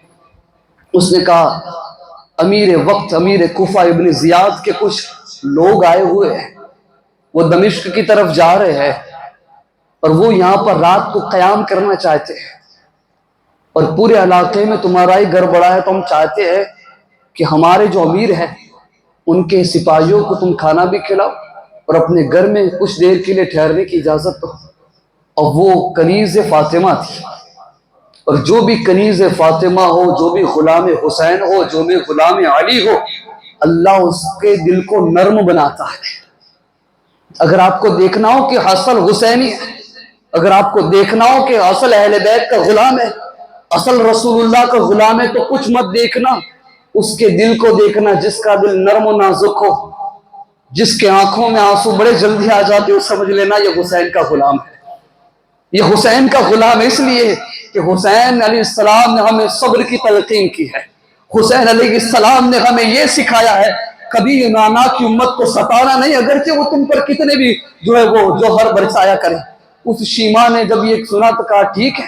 کہا کیوں، کس وجہ سے روکنا ہے؟ کہا ایک باغی جماعت، نعوذ باللہ، ایک باغی جماعت کو لے کر دمشق جا رہے ہیں، ان کے لیے تمہیں لینا ہے۔ کہا ٹھیک ہے، وہ کون ہے مجھے نہیں پتا۔ انہوں نے کہا سب کو بلا لو۔ سارے وہ بدبخت عیاش آئے اور خیموں کو ریت میں گاڑ دیا، نیزوں کو ریت میں گاڑ دیا۔ وہ نیزے جس پر ایک پر کبھی حسین کا سر ہے، کبھی علی اکبر کا سر ہے، کبھی عباس اور قاسم کا سر ہے، اہل بیت کے افراد کے سر ہے، اور سائیڈ پہ انہوں نے ریت میں گاڑ دیا اور وہ سارے گھر میں گھس گئے۔ اور ساتھ میں نیزوں کے ساتھ وہ پاک بیبیاں آنکھوں میں اشک لے کر وہیں بیٹھی ہوئی ہے، آگے سیدہ زینب، پیچھے ساری عورتیں بیٹھی ہوئی ہیں۔ شیما نے جب سب کو اندر بلایا تو کہا اے سپاہیوں، وہ جو جن کو تم نے قیدی بنا کر لے جا ان کو بھی بلا لو۔ کہا یہ لوگ اس قابل نہیں کہ ان کو کھانا دیا جائے، یہ باغی لوگ ہیں، نعوذ باللہ، ان کو پانی تک نہ دیا جائے تو اس وقت کیا خاموش رہو؟ تمہیں پتا ہے میں کون ہوں؟ میں نے اپنی زندگی کا اکثر حصہ فاطمہ کی غلامی میں گزارا ہے۔ جب لفظ فاطمہ حضرت زینب کے کانوں میں ٹکرایا، جب لفظ فاطمہ شہربانوں کے کانوں میں ٹکرایا، آنکھوں سے آنسو بہ رہے تھے اور بہنا شروع ہو گئے۔ کہا ماں تمہارے چرچے ہیں، تمہاری کنیزیں ہر مقام پہ موجود ہیں، لیکن آج یہی اہل بیت کے محبت کرنے والے لوگ ہمیں ستائے جا رہے ہیں، لیکن سیدہ زینب ابھی بھی خاموش ہو کر بیٹھی ہوئی ہے۔ اس یزیدیوں کو جب سید حضرت شیماء نے کہا کہ ان کو اندر لے لو، یہ ہمارا شیوا ہے کہ ہمارے دہلیز پر آیا ہوا باغی ہو یا کوئی بھی ہو، ہم ان کو اپنے قریب لے لیں گے۔ کہا گھر میں نے ان کو جو دینا باہر دے لو۔ اندر بیٹھے ہوئے کو کھانا کھلایا، وہ اندر بیٹھ کے عیش و عشرت کر رہے۔ حضرت شیماء اپنے کھانے کا کچھ تشت پہ کھانا لے کر آئی اور آ کر یکے بعد دیگر ایک ایک کو کھانا دے رہی ہے۔ وہیں پر جب آگے پہنچی تو حضرت زینب کے پاس پہنچے، اور جب حضرت زینب کے پاس پہنچ رہے تھے نوزے پر سروں کو دیکھ رہے تھے، کہہ رہے تھے بیچاروں کا کیا حال ہوا ہے، سروں مردوں کے سروں پر ہے اور عورتیں نیچے رو رہی ہیں، یہ کیوں اتنا ظلم کرے۔ بس یہ ذہن میں سوالات چل رہے تھے، کیونکہ فاطمہ کی کنیز تھی۔ کھانا لیے اور سیدہ زینب کو دینے لگی۔ اب وہ زینب جس کو بچپن میں اسی شیماء نے سنبھالا تھا، وہ زینب جس کو بچپن میں فاطمہ کی کنیز بن کر اسی شیماء نے کبھی کنگھی کر رہی ہے، کبھی ان کو چوم رہی ہے، جب یہ تشت پر کھانا لے کر آئی اور جب دینے لگی تو بالوں کی اور سے سیدہ زینب نے کہا شیماء، جب یہ سنا انہوں نے کہا تم مجھے جانتی ہو، تم مجھے جانتی ہو؟ کہا تمہیں کیسے بھول سکتی ہوں، تم مجھے جانتی ہو کون ہوں میں؟ کہا تمہیں میں نہیں جانتی بی بی، بس اتنا جانتی ہوں کہ تمہیں بندی بنا کر لے جایا جا رہا ہے۔ شیماء کو پتا نہیں تھا کہ جس کی یاد میں روزانہ چوٹی پر بیٹھ کر انتظار کر رہی تھی، آج وہی قافلہ لٹا ہوا یہاں پر آیا ہوا ہے۔ جب شیماء نے پوچھا تم کون ہو؟ کہا اتنی جلدی بھول گئی، اتنی جلدی تم ہمیں بھول گئی۔ کہا کون ہو؟ کہا تم کہاں نوکری کرتی تھی؟ کہا فاطمہ کے گھر نوکری کرتی تھی۔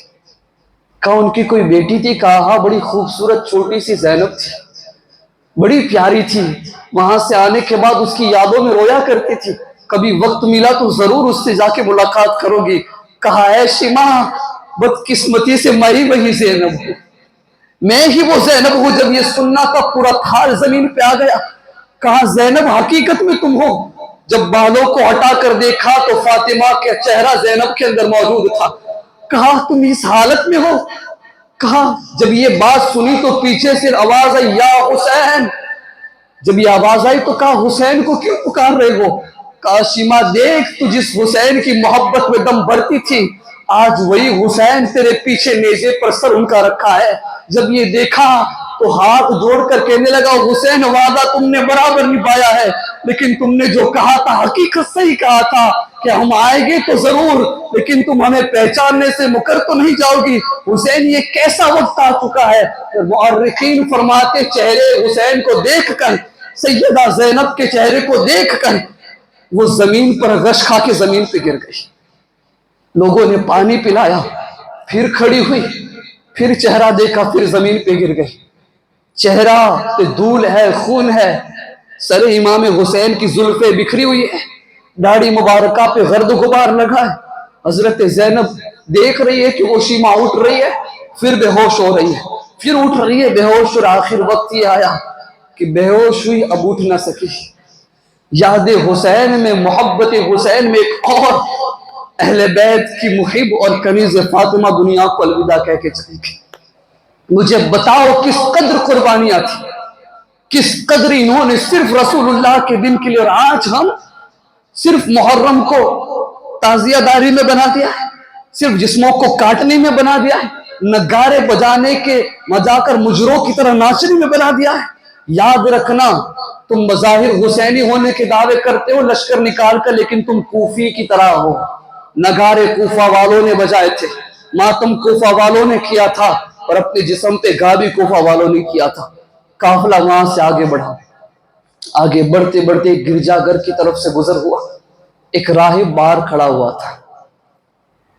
اس نے کہا کہاں جا رہے ہو؟ اس وقت ان یزیدیوں نے کہا کہ ہمیں رات یہاں گزارنی، بڑے کئی دنوں کے بعد یہ معاملہ پیش آیا۔ انہوں نے کہا کہ ہمیں یہاں پر کچھ دیر رکنا ہے۔ انہوں نے کہا، راہب نے کہا ٹھیک ہے رکو، لیکن میری ایک شرط ہے۔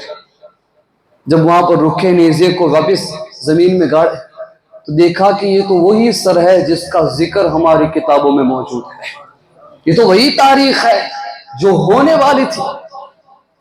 اس راہب نے دیکھا کہ یہ کوئی اور نہیں، یہ تو نواسہ رسول کا سر ہے۔ کہا ہے نا کہ بے اجازت جن کے گھر جبریل بھی آتے نہیں، قدر والے جانتے ہیں قدر و شان اہل بیت، قدر وہی کرے گا جس کے دل میں قدر اہل بیت ہو۔ اس راہب نے کہا میں تمہیں کچھ درہم و دینار دیتا ہوں، بس صرف جب تک تم پوری رات یہاں رک رہے ہو یہ سر مجھے دے دو۔ یہ سر ایک رات کے لیے مجھے دو۔ کہا ٹھیک ہے، صبح میں ہم لے لے کے لے جاؤ۔ ادب کے ساتھ وہ سر پاک کو لیا، اپنے خاص کمرے میں لے گیا، اور لے جانے کے بعد سر امام حسین کو غسل دیا۔ آپ کے سر امام حسین کو غسل دیا، آپ کے سر مبارکہ کو معطر کیا، گرد و غبار کو خون کو صاف کرنے کے بعد کون ہے؟ یہودی ہے۔ کون ہے؟ یہودی ہے، راہب ہے، مسلمان نہیں ہے۔ ایک تشت کے اوپر اونچی جگہ پر سر کو رکھا، کمپلیٹ صاف کر کے عطر لگا کے ان کے سامنے ٹک ٹکی نظر سے دیکھ رہا ہے، محبت کی نگاہ دیکھ رہا ہے۔ اور یاد رکھنا مورخین فرماتے ہیں کہ اگر اہل بیت کی سچی محبت ہو تو خدا دل کی دنیا کو بدل دیتا ہے، دل کی دنیا تبدیل ہوتی ہے۔ وہ دیکھتا رہا، وہ فرماتا ہے کہ اچانک میں نے دیکھا کہ سر امام حسین سے ایک نور نکلا جو آسمان تک جاتا تھا۔ جب یہ دیکھا تو دیکھنے کے بعد سر امام حسین نے کہا کلمہ نہیں پڑھے گا؟ اسی وقت اس راہب نے کہا اشہد ان لا الہ الا اللہ واشہد ان محمد رسول اللہ، میں گواہی دیتا ہوں خدا کے سوا کوئی معبود نہیں، اور میں گواہی دیتا ہوں کہ محمد صلی اللہ علیہ وسلم خدا کے رسول ہے۔ سر امام حسین دنیا سے جانے کے بعد بھی رسول اللہ کے دین کی حفاظت کر رہے ہیں۔ صبح ہوئی، عزت کے ساتھ وہ سر انہیں عطا کر دیا۔ اب سیدہ سکینہ واپس غائب ہو گئی۔ سکینہ غائب کہا، سکینہ کہاں گئی؟ ان یزیدیوں نے کہا اٹھے وہاں سے، نکل رہے ہیں، کسی کو پتا نہیں کہ سکینہ غائب ہے، سب اپنی آنکھوں میں اشک لیے، بیویاں اپنی ہی دھن میں ہے، سب نکل رہے ہیں، سب کھڑے ہو گئے، سب کے نیزے اٹھ گئے، لیکن حسین ابن علی کا نیزہ زمین سے نکل نہیں رہا ہے۔ میں پھر یہاں پہ بتا رہا ہوں کہ باپ اور بیٹی کی محبت کا عالم کیا ہوتا ہے۔ آپ نکال رہے نیزہ نکل نہیں رہا ہے، لوگوں نے کہا کہ تم سے نہیں نکلے گا تو حسین کے بیٹے زین العابدین کو بڑھاؤ، ہو سکتا ہے کیونکہ انہوں نے کرامتیں دیکھ چکے، ان کو یقین ہوا تھا کہ اہل بیت دنیا سے جانے کے بعد بھی کرامت کرنے پر قادر ہے۔ جب وہ آئے امام زین العابدین نے نیزے کو ہاتھ بھی نہیں لگایا، کہا کیا ہوا؟ کہا یہ نیزہ نہیں نکل رہا ہے، اب مجھے بتاؤ ان سے ایک نیزہ نہیں نکل رہا ہے، یہ اہل بیت کو بندی بنا کے چلے، یہ تو صرف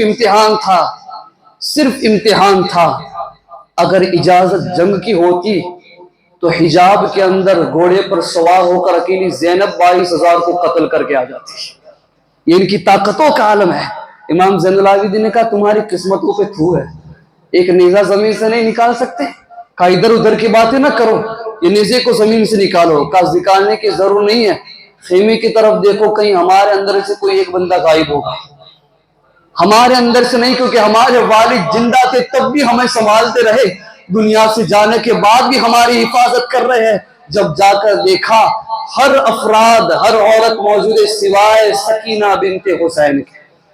کہا سکینہ نے کہا میں نے کہا تو تھا، ہر مرحلے پر میرے والد ہماری حفاظت کر رہے ہیں۔ کہا ڈھونڈو، سارے ڈھونڈ رہے ہیں۔ حضرت زینب نے کہا ٹھہرو میں جاتی۔ جب آپ گئی اور جانے کے بعد آگے پہنچے تو ڈھونڈ رہے، ایک اونچی پہاڑی کے اوپر سیدہ سکینہ ایک پتھر کے اوپر سر رکھ کے سو رہی ہے۔ جب آپ وہاں پر پہنچے تو سیدہ زینب نے کہا بیٹا یہاں کیا کر رہی ہو اور یہاں کیسے آئی؟ کہا اماں رات کو میں جب سو رہی تھی نا تو میں نے خواب کے اندر دادی جان کی زیارت کی، سیدہ فاطمہ کی زیارت کی، اور انہوں نے مجھے اس چوٹی پر بلایا۔ جب میں آئی تو انہوں نے کہا بیٹا تکلیف ہو رہی ہے، بیٹا بھوک اور پیاس لگی ہے؟ انہوں نے سر پہ ہاتھ رکھ کے کہا بیٹا گھبراؤ مت، ان قریب تم نانا مصطفیٰ کے ہاتھوں سے جام کوثر پینے والے ہو۔ انہوں نے مجھے اپنی گود میں سلایا۔ اماں اتنی میٹھی نیند آئی جس کی آج سے پہلے ایسی نیند مجھے کبھی نہیں آئی، اتنی میٹھی نیند آئی۔ کہا بیٹا وہ کہاں ہے؟ جب تجھے وہ سمجھ سکتے تو میں تو ان کی بیٹی ہوں. میں نے کربلا کے ہر موڑ پہ، کربلا کے ہر رکن میں اپنی ماں کو یاد کیا ہے. کہا ماں یہی تھی، وہ چلے گئے. سیدہ زینب آنکھوں میں اشک لیے ہوئے سکینہ کو لے کر پہنچے.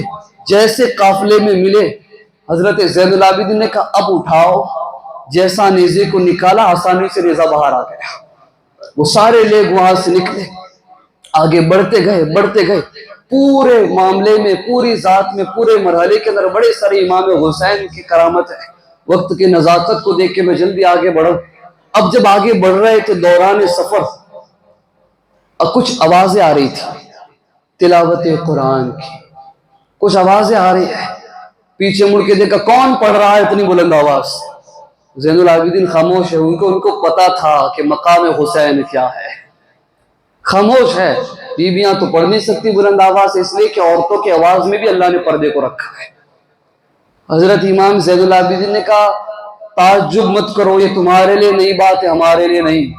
آواز دیکھنے کہاں سے آ رہی ہے؟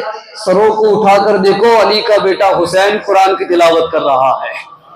حسین علیہ السلام نیزے کی نوک کے اوپر قرآن کی تلاوت کر رہے ہیں. یزیدیوں کے پیر کانپنے لگے. حسین اگر حقیقت میں تم اپنی پہ آ جاتے تو ہماری نسلوں کو برباد کر دیتے. یہ سن کے آگے نکلے. آگے بڑھتے گئے. جب وہ تمامی قافلہ ملک شام دمشق میں انٹر ہوا، کئی مہینوں کی مسافت تھی. یہ نہ سمجھنا کہ کربلا کے بعد ویسے ہی کوفہ گئے، کوفہ سے 2-3 دن میں دمشق پہنچ گئے. نہیں، کئی دن کوفہ میں بندی بنا کر رکھا گیا. کئی دن حالت سفر میں تکلیف دی گئی. اور راوی فرماتے کہ زین العابدین کے پیروں میں بیڑیاں اتنی سختی کہ جس کے نشانات بن چکے تھے. اس بیڑیوں کی سختی کی وجہ سے خون بہ رہا تھا. لیکن زین العابدین کی عادت تھی کہ ہر رات 1000 نفل پڑھا کرتے تھے روزانہ زندگی کے اندر. لیکن جب یہ کربلا کا مرحلہ شروع ہوا، بیمار تھے لیکن آپ نے وہ کبھی نہیں چھوڑا. بیڑیوں کی حالت میں بھی 1000 نوافل روزانہ رات کو پڑھا کرتے تھے. اب مجھے بتاؤ، انہوں نے سفر میں نفل نمازیں نہیں چھوڑی. جس کام پر کوئی نہیں نفل پڑھو تو ثواب، نہ پڑھو تو کوئی گناہ نہیں. یہ نفل کا کانسیپٹ ہے. انہوں نے نفل نہ چھوڑی اور ہم فرض چھوڑ کے اپنے آپ کو حسین کہہ رہے ہیں. ہوش کے ناخن لو میرے عزیزو. امام علی مقام علی جدی علیہ السلام کا یہ قافلہ جا رہا ہے. یزید کو جب پتا چلا، خط پہنچا کہ ان قریب کچھ ہی گھنٹوں میں، کچھ ہی منٹوں میں وہ قافلہ وہ سروں کو لے کر، وہ پاک بیبیوں کو لے کر دمشق میں جانے والا ہے. یزید نے حکم دیا اب بغور سننا.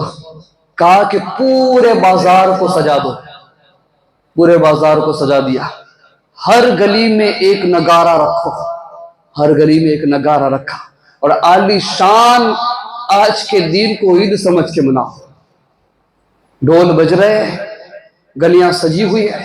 ایک صحابی رسول جو بوڑھے تھے اور وہ ملک شام تجارت کے لیے آئے ہوئے تھے، انہوں نے جب دیکھا کہ یہ سب کیا ہے، کیا یہ کیا ہو رہا ہے، انہوں نے کہا، کسی کو پوچھا تو جواب دیا کہ حسین ابن علی اور ان کے ساتھیوں کے کٹے ہوئے سر اور لٹے ہوئے بیویوں کے پردوں کے بغیر پردے، ان کی بے ادبی کے ساتھ ان کو یہاں پر لایا جا رہا ہے.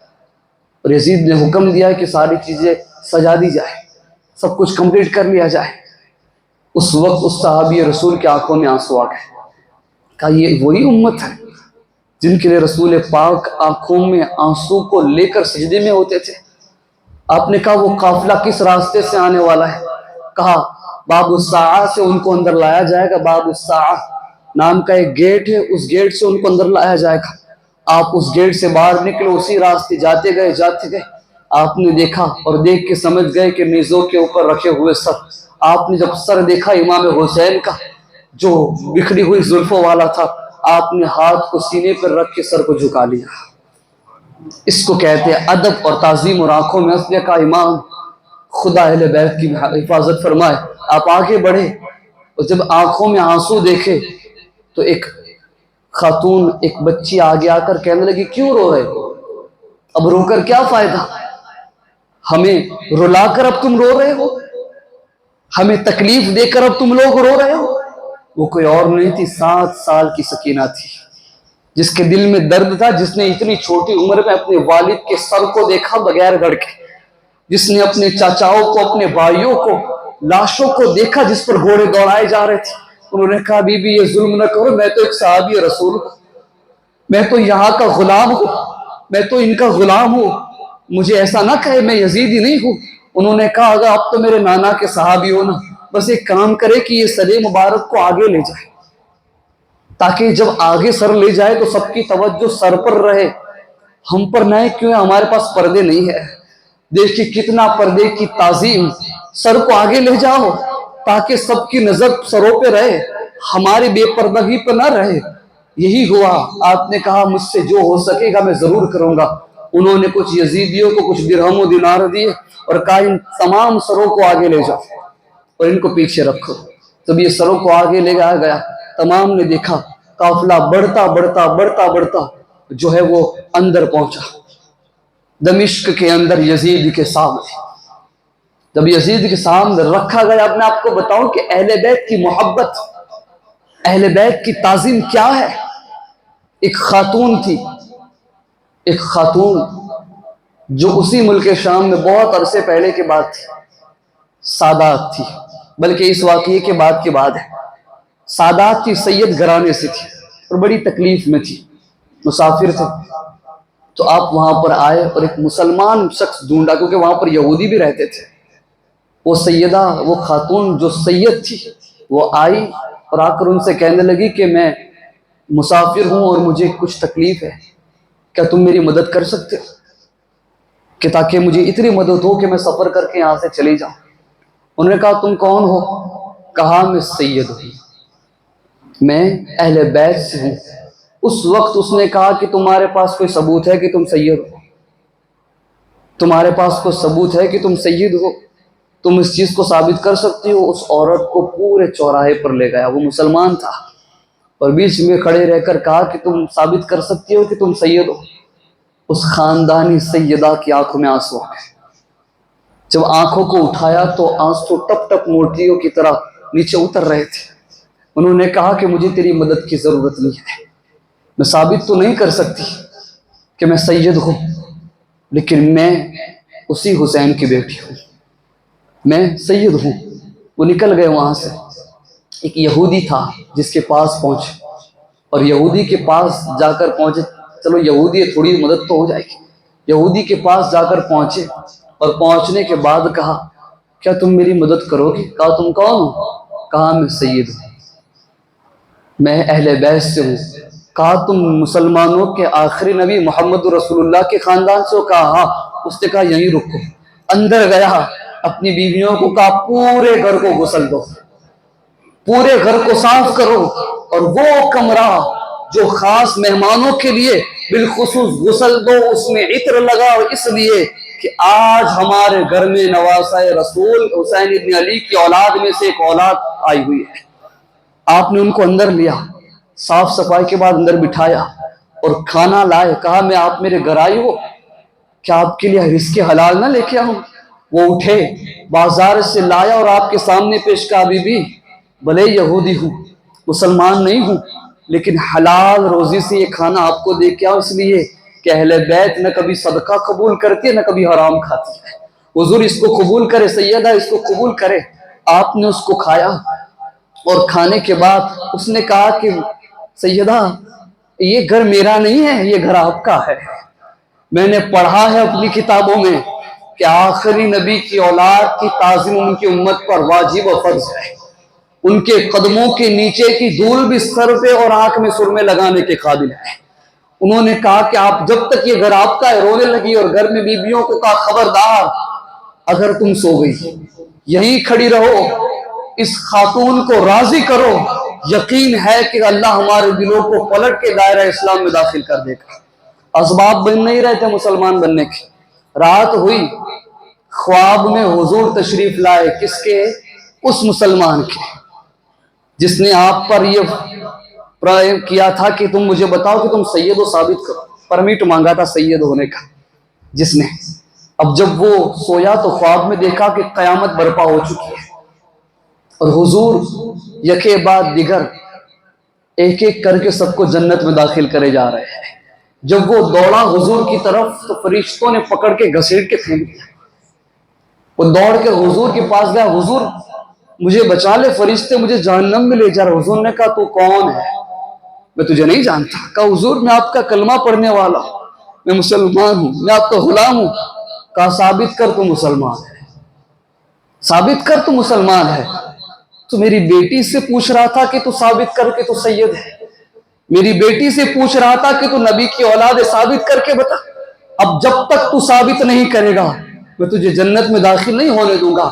اب جب یہ سنا آنکھ کھل گئی، پورے بازار شام کے اندر اس عورت کو ڈھونڈنے کے لیے اب نکل چکا ہے۔ کہتے نا کہ لاتوں کے بھوت کبھی باتوں سے نہیں مانتے، وہ نکلا ڈھونڈنے کے لیے، ڈھونڈتے ڈھونڈتے ہر دکان، ہر مکان، ہر علاقے میں دیکھ لیا، وہ عورت کہیں پتا چلا کہ یہودی نے اپنے گھر میں ملکہ بنا کے سیدہ کو رکھا ہے۔ وہاں پر پہنچا اور جا کر کہنے لگا دیکھ وہ تیرے گھر میں، کہا میرے گھر میں، کہا ان کو میرے گھر بھیج دے، ان کی دعوت کرنا چاہتا ہوں۔ کہا نہیں، کہا تو یہودی ہے، تو یہودی ہے، تو مسلمان بھی نہیں، میں تو مسلمان ہوں، زیادہ حق رکھتا ہوں۔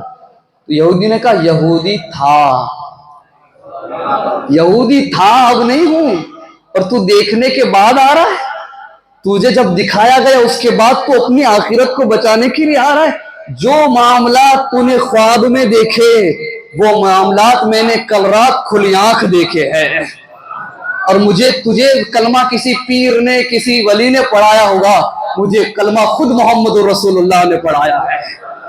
اب یہ سیدہ کی بیٹی خاندان اہل بیت کی چشم و چراغ یہاں سے نہیں جائے گی، یہی رہی۔ کہا تجھے خدا کا واسطہ مجھے نہیں دیکھا، نہیں میرے عزیزو، یہ ہے اہل بیت کی محبت، یہ ہے اہل بیت کی تعظیم۔ اس لیے کہ ایک سید کو خوش کرنا رسول اللہ کی ذات کو خوش کرنے کے برابر ہے۔ ان کی تعظیم کرو۔ اعلیٰ حضرت فرماتے اگر کوئی کہہ دے سید ہے، مان لو سید ہے، پھر اللہ جانے وہ جانے، اس لیے کہ عند اللہ، اللہ کے نزدیک جو سید ہے، حقیقی سید، خدا نے ان پر جہنم کی آگ کو حرام رکھا ہے، ان کے جسموں پر۔ ان کے بارے میں کلام نہ کرے ارے ان کی تو داڑھی نہیں ہے، تو نماز نہیں پڑھتی ہے، کائے کہ سید۔ تو کون ہوتا ہے کہ جو جج کرے گا کہ یہ سید ہے؟ یہ کون ہے؟ سادات ہے، ان کا معاملہ خدا کے اوپر چھوڑو، تم اپنی ذمہ داری کو پوری کر دیں۔ جب پورا قافلہ دمشق میں جامع مسجد میں پہنچ، دمشق کے محل میں یزید کے پاس پہنچا، یزید کے سامنے رکھا، اس وقت یزید نے بھی کچھ بیان کیا اور کہا اے لوگو، اللہ نے حق کو فتح یابی عطا فرمائی اور ناحقوں کو اللہ نے ہرا دیا ہے۔ یزید نے کہا اللہ نے حق کا ساتھ دیا، اللہ نے حق پر رہنے والوں کی جو ہے وہ مدد فرمائی، اور ناحق جو تھے، جو غدار تھے نعوذ باللہ، ان کو ہار نصیب کی۔ اب مجھے بتاؤ جو بندی بنا ہوا ہو، سروں پر تلواریں لٹک رہی ہو، کون بیاں کرے گا؟ اس وقت آواز آئی وَتُعِزُّ مَن تَشَاءُ وَتُذِلُّ مَن تَشَاءُ، آیت کریمہ کی آواز کانوں سے یزید کے ٹکرائی۔ کہا کون بول رہا ہے؟ کسی نے کہا علی کی بیٹی زینب بول رہی ہے۔ وَتُعِزُّ مَن تَشَاءُ وَتُذِلُّ مَن تَشَاءُ بِيَدِكَ الْخَيْرُ، اے یزید تو کیا بتائے گا؟ عزت اور ذلت دینے والی ذات خداوند قدوس کی ہے، اسی کے دست قدرت میں سب کی بھلائی ہے۔ تو یہ کہتا ہے کہ تم حق پہ ہو، تو دیکھنا 2 یا 2.5 سال کے بعد پتا چلے گا کہ تیرا نام و نشان نہ رہے گا، اور قیامت تک میرے بھائی حسین کا نام لیا جائے گا۔ تیرے نام 2-2.5 سال تک ہی ہے، اس کے بعد تو دیکھنا کہ قیامت تک جمعہ کے خطبوں میں میرے بھائی حسین کا نام لیا جائے گا، قیامت تک کے خطبوں کے اندر میرے بھائی حسن اور حسین کے نام لیے جائے گے۔ یہ ان کی قربانیاں اور ان کی قبولیت رسول اللہ کی بارگاہ میں اور خدا کی بارگاہ میں۔ جب ایسا خطبہ شروع کیا تو ہوتا کون ہے؟ اللہ کی حمد بیان کی، اللہ کی تعظیم بیان کی۔ وہاں پر نعمان ابن بشیر صحابی رسول اور ایک اور صحابی تھے جو نابینا تھے، انہوں نے نعمان ابن بشیر کا ہاتھ پکڑ کر نعمان علی آئے ہیں، علی آئے ہیں۔ کہا کیوں؟ کہا علی کچھ بول رہے، علی کی للکار میں آواز ہے۔ کہا علی نہیں ہے، علی کی بیٹی زینب خطبہ دے رہی ہے یزید کے سامنے، اور یہ حالت یہ ہے کہ اس کا قافلہ لٹا ہوا ہے۔ علی جب بھی بولتے تھے تو بڑے مسرور ہو کر بولتے تھے، علی جب بھی بولتے تھے بڑے جلالی انداز میں بولتے تھے۔ ابھی تو زینب غم کے اندر ہے، ابھی تو زینب کے سامنے اس کے بھائیوں کے لٹا اور اس کے بھائیوں کے کٹے ہوئے سر ہے، ابھی زینب کے سامنے اس کے بھتیجوں کا تازہ غم ہے، ابھی تو یہ خطبہ کچھ بھی نہیں ہے۔ اگر زینب مسرور ہو کر بولتی تو انداز بیاں کچھ اور ہی ہوتا تھا۔ یزید کا بیٹا آیا، بڑا بدبخت تھا ایک بیٹا، وہ آیا، جب یزید آنے لگا نا اندر تو لوگوں نے نعرے لگائے۔ جب بادشاہ جب آتا ہے تو نعرے لگتے، لوگ کھڑے ہو کر، لوگوں نے نعرے لگائے۔ اس کے بیٹے نے زین العابدین سے کہا ہے زین العابدین دیکھ میرے باپ کے نعرے لگ رہے، تیرے باپ کے نعرے دیکھے کبھی تھی نے؟ دیکھ میرے باپ کے نعرے لگ رہے، لوگ ان کی تعظیم میں کھڑے ہیں، دیکھ میرا باپ کے نعرے، تیرا باپ کہاں ہے؟ یہ نیزے پہ ہے تیرا باپ۔ لیکن کہتے نا قدرت اللہ رب العزت نے کبھی بھی اہل بیت کو کبھی کسی جگہ پر مایوس نہیں کیا، انہیں رسوا نہیں کیا۔ اسی وقت اذان ہوئی، کلمات چل رہے، اللہ اکبر اللہ اکبر، اشہد ان لا الہ الا اللہ، اشہد ان لا الہ الا اللہ، اشہد ان محمد رسول اللہ۔ جب یہ آیا تو کہا رک کہاں جا رہا ہے، یہ دیکھ میرے نانا کا نعرے لگ رہے ہیں اور تیرے باپ کے نعرے یہ ہیں جو ابھی زندہ ہے تب تک میرے والد کے نعرے ہر جمعہ کے ہر خطبے میں تب تک لوگ نماز نہیں پڑھے گے جب میرے باپ کے نعرے منبر سے کھڑے ہو کے امام پوری قوم کے سامنے نہ لگا لیا کرے۔ اور میرے نانا کا مقام تو نے کیا دیکھا ہے؟ جس کی امت میں ہے، جس کا کلمہ پڑھتا ہے، اسی کی مخالفت کر رہے۔ دیکھ میرے نانا کا مقام، روز قیامت تک اذان کے اندر ان کا ذکر کیا جائے گا۔ یہ ہے اہل بیت۔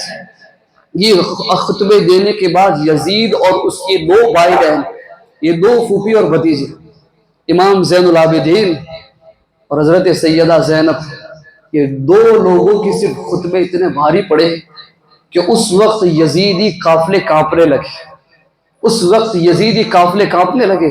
لیکن بہرحال وقت بڑا بیت رہا ہے، میں بات کو اپنی ختم کروں۔ اس وقت یزید نے کہا کہ اب ان لوگوں کو مدینہ المنورہ کی طرف روانہ کر دیا جائے، ان کو یہاں سے بھیج دیا جائے۔ تمام سر حسین کے ساتھ کیا ہوا، کس طرح قافلہ امام حسین مدینہ المنورہ پہنچا امام زین العابدین کے سرپرستی میں، اور کب پہنچے، کس طرح پہنچے، انشاءاللہ تبارک و تعالی اسی چیز کو ہم جمعہ میں بیان کریں گے۔ قدیر و جبار کی بارگاہ میں دعا ہے کہ مالک و مولا ہماری عبادتوں کو قبول فرمائے، ہم تمام کی خطاؤں کو معاف فرمائے، اور بالخصوص امام عالی مقام